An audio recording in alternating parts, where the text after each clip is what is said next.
Le Seigneur soit avec vous. Évangile de Jésus-Christ selon saint Matthieu. Gloire à toi, Seigneur.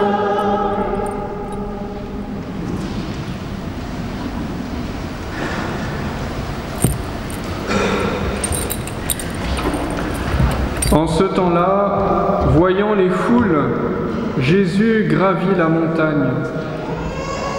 Il s'assit et ses disciples s'approchèrent de lui. Alors, ouvrant la bouche, il les enseignait.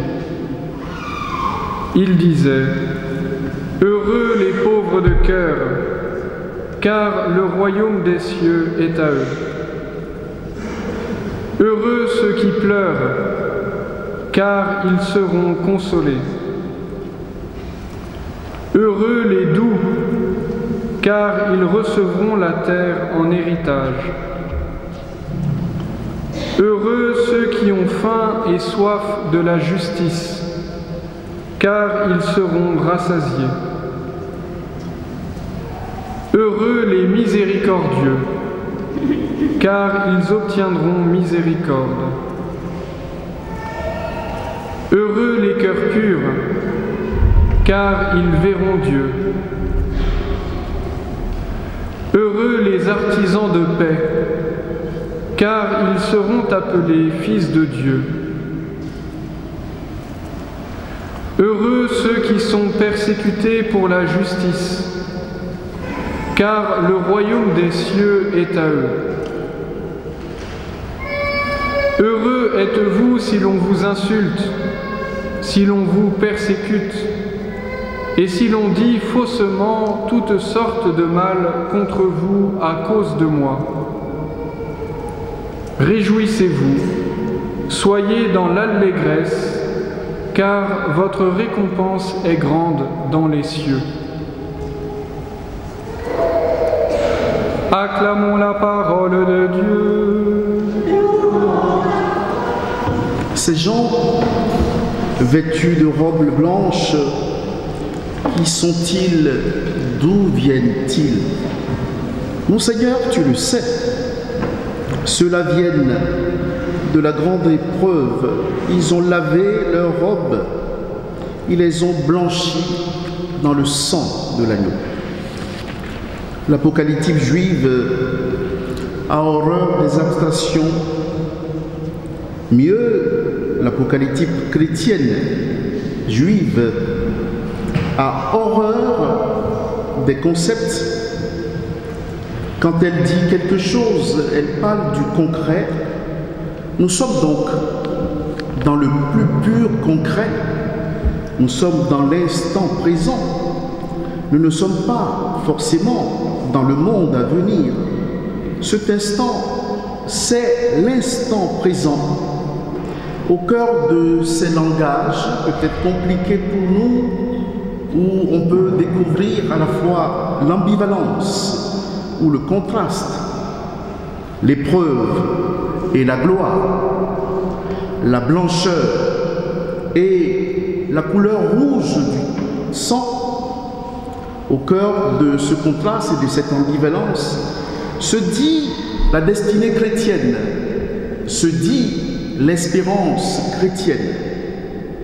L'épreuve, cela veut dire que, au cœur de la marche chrétienne, il faut passer par les temps éprouvés, éprouvants, les temps pendant lesquels nous vivons l'épreuve de la traversée, la nuit, au cœur du doute, mais nous devons, au cœur de ce temps de doute, dire en même temps notre espérance et dire que Dieu est plus grand que notre doute. Dans cette traversée, voici que nous ne sommes pas seuls. La traversée des élus est une traversée faite avec le Christ. Ils ont lavé leurs robes dans le sang de l'agneau. Ainsi, tel maître, tel disciple, Si le Maître est passé par le mystère de la croix, les disciples eux-mêmes passeront par ce mystère de la croix. Ici, la croix et la gloire vont ensemble. On ne peut pas imaginer le mystère de la sainteté sans penser à la croix. Bien sûr, on pense à la gloire de ses élus, mais avant la gloire, il faut passer par la croix, comme l'or passé au crible du feu. Voici que nos vies sont éprouvées dans la traversée de ce temps qui passe. Voici que nous crions espérance. Espérance plus forte que le doute, espérance plus forte que nos silences. Cette foule immense, nous en sommes. C'est la foule de tous ceux qui ont adhéré à Jésus le Christ. C'est la foule de ceux qui s'engagent auprès du Christ, qui vivent de lui, qui savent tenir de lui tout ce qu'ils sont et tout ce qu'ils sont appelés à être. Nous sommes de cette foule et nous éprouvons en nous à la fois le doute, mais en même temps l'espérance. Mais au cœur de notre doute, voici que Dieu est plus fort. Au cœur de notre doute, l'espérance est plus forte encore. En vivant cette épreuve, voici que nous savons que l'espérance n'est pas au bout du chemin, il est dans le chemin même. L'espérance chrétienne n'est pas à la fin. Et donc le discours que je vous tiens là, ce n'est pas un discours de la vie tellement après la mort, mais de cette vie ici.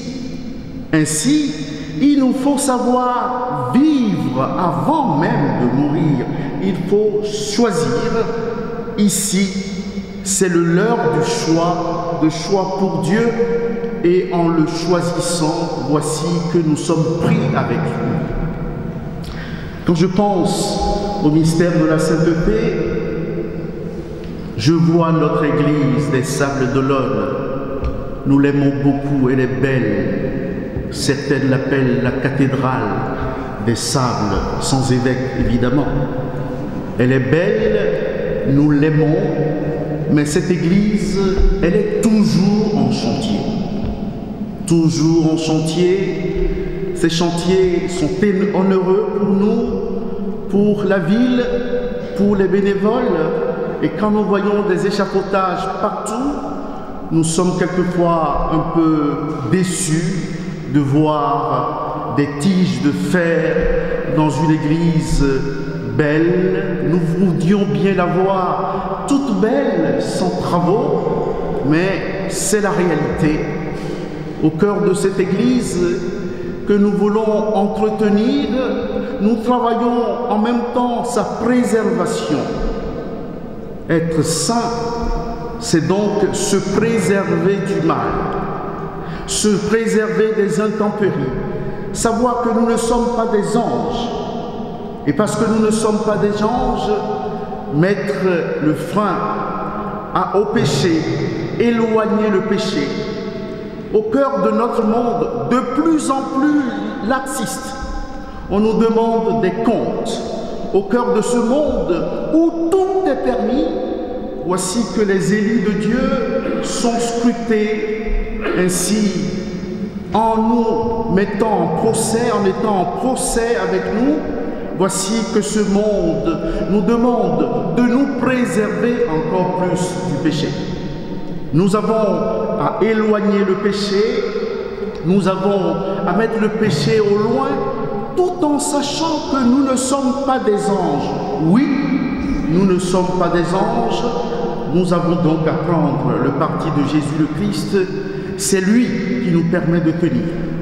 Oui, notre Église est le symbole de notre marche, nous sommes en chantier, il y a de l'ouvrage, il y a du boulot si vous voulez, il y a beaucoup à faire et nous avons à nous mettre à l'ouvrage, nous avons à travailler.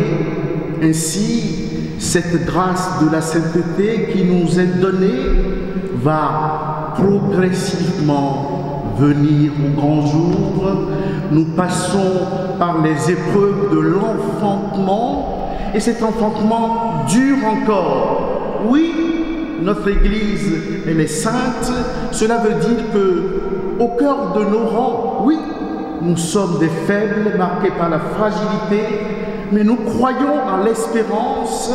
Nous ne sommes peut-être pas meilleurs que les autres, mais ce sur quoi nous comptons, c'est la miséricorde de Dieu. Oui, elle est là, cette miséricorde. Dans cette Église, il y a un confessionnal. Ainsi, nous devons nous retrouver souvent à ce confessionnal et dire à Dieu, j'ai péché contre le ciel et contre toi, je ne mérite pas d'être appelé ton fils. Tel est l'ouvrage qui est le nôtre. Nous avons à nous y mettre. Nous avons à nous y mettre maintenant. Ne repoussons pas à demain ce que nous avons à faire aujourd'hui. L'ouvrage, il est pour aujourd'hui. C'est dans cette espérance que Dieu nous appelle à venir vers lui. Répondons-lui, disons-lui, parle, Seigneur, car ton serviteur écoute.